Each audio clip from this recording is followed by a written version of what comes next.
आगे हम अगले पॉइंट के बारे में थोड़ा सा डिस्कस करेंगे। शिक्षण, अधिगम और अनुदेश, ये किस तरह से इंस्ट्रक्शंस, टीचिंग एंड लर्निंग किस तरह से आपस में इंटरकनेक्टेड हैं, उस पर थोड़ा सा डिस्कस करेंगे।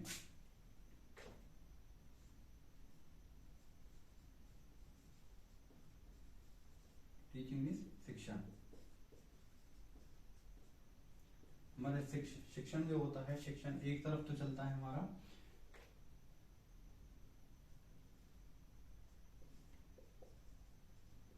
शिक्षण प्रक्रिया, मीन्स इस तरह यहाँ पर होता है हमारा पाठ्यक्रम।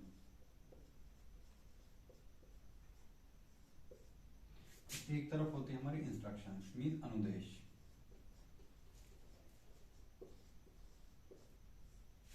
इन दोनों को मिला के हमारे पास क्या जो परिणाम आता है वो होता है हमारा अधिगम मीन्स लर्निंग।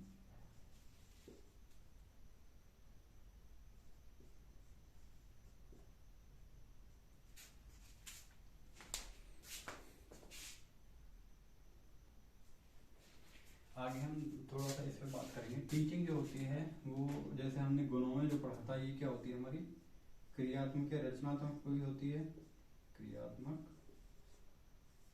एवं रचनात्मक।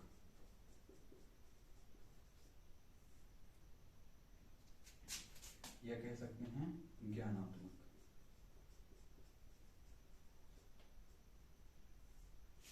अच्छा, अब यहाँ पे जो हम बात करते हैं, जो अनुदेश होता है वो मात्र ज्ञानात्मक होता है। अगर हम इन पॉइंट्स को यहाँ लिखने की बजाय यहाँ पे इसके यहाँ पे लिखेंगे तो भी ठीक रहेगा, तो वहां से थोड़ा सा जल्दी समझ पाएंगे। शिक्षण प्रक्रिया जो होती है हमारी क्रियात्मक होती है,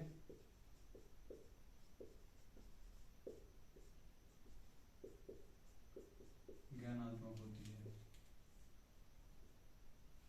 जबकि जो अनुदेश होता है वो मात्र ज्ञानात्मक होता है। अच्छा, जो इनकी दिशा होती है, हम कह सकते हैं दिशा के एक डायग्राम, एक लाइन डायग्राम के हिसाब से अगर देखते हैं तो ये होती है यूनिडायरेक्शनल, मीन्स एक दिशात्मक होती है, एक दिशात्मक होती है। जो शिक्षण होता है, शिक्षण के अंदर पाठ्यक्रम पढ़ाया जाता है और अनुदेश दिए जाते हैं, मीन्स इंस्ट्रक्शन दी जाती हैं। इंस्ट्रक्शन को मिला के जो हमारे पास परिणाम मिलता है वो क्या होता है हमारा अधिगम, वो क्या होता है हमारा लर्निंग, वो करते हैं हम लर्न। जिस तरह से मान लीजिए कोई घड़ा है, घड़े को कोई कुम्हार बनाता है, उसमें क्या करता है, वो थोड़ी सी मिट्टी डालता है और साथ साथ में उस पर चोट मारता रहता है। वास्तव में क्या वो मिट्टी से बना होता है या वास्तव में वो सिर्फ चोटें मारने से बना होता है?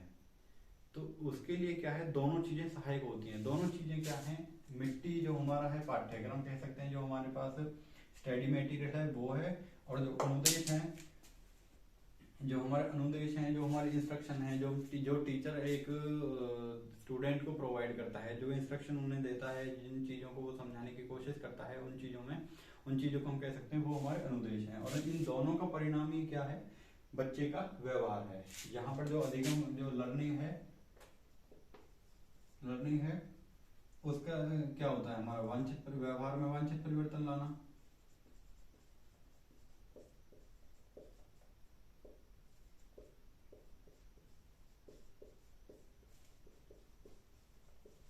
व्यवहार में वांछित परिवर्तन लाना। तो जो बच्चा जो सीखता है वो मात्र पढ़ाई करने से या ओनली इंस्ट्रक्शन करने से नहीं हो सकता, नई चीजों को सीख सकता, उसके लिए दोनों चीजें आवश्यक होती हैं।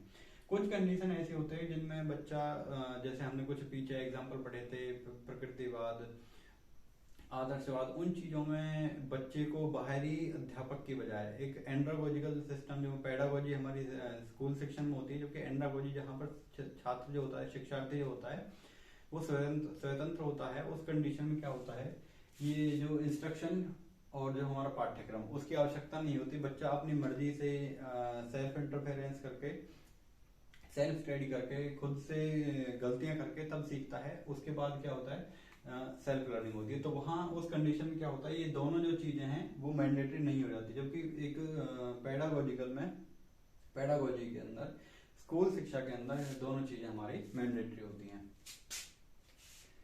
इसमें अगर हम टीचिंग के शिक्षण के गुण देखें तो शिक्षण विभाजित होता है पाठ्यक्रम में और अनुदेशों में, जबकि अनुदेश के अंदर शिक्षण लागू नहीं होता है। अनुदेश मात्र जो हमारी इंस्ट्रक्शन हैं, ओनली इंस्ट्रक्शन भी रह सकती हैं, हो सकता है वहां पर पढ़ाई ना हो। उदाहरण के तौर पर कबीरदास को देखिए, कबीरदास स्वयं जो पढ़े लिखे नहीं थे, फिर भी उन्होंने क्या किया, सांसारिक ज्ञान को उन्होंने खुद से ग्रहण किया। कैसे ग्रहण किया?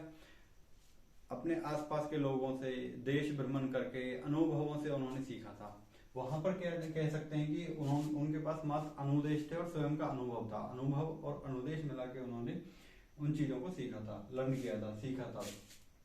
जबकि अगर हम एक प्रॉपर एक औपचारिक शिक्षण के रूप में देखें तो वहां पर हमारा जो पाठ्यक्रम होता है, एक स्पेसिफिक कंटेंट जो होता है, स्पेसिफिक मटेरियल जो होता है, सिलेबस जो होता है, हम उसको पढ़ के साथ साथ में उसके रिलेवेंट जो इंस्ट्रक्शंस होती हैं, इंस्ट्रक्शन को देख के हम क्या करते हैं, सीखते हैं। तो शिक्षण में अनुदेश आवश्यक है, लेकिन अनुदेश में शिक्षण जो हमारा अनुदेश में जो पाठ्यक्रम है वो आवश्यक नहीं है। लेकिन अगर हम पाठ्यक्रम की बात करें, शिक्षण में पाठ्यक्रम आवश्यक है। तो ये यूनिडायरेक्शनल है, मीन्स एक दिशाई जो है प्रक्रिया है, क्या हम कह सकते हैं। आगे अगर हम इसी की बात करें, अधिगम लर्निंग की बात करें, लर्निंग के लिए पाठ्यक्रम आवश्यक नहीं हो सकता और हो भी सकता है। तो ये ऑप्शनल की चीजें हैं।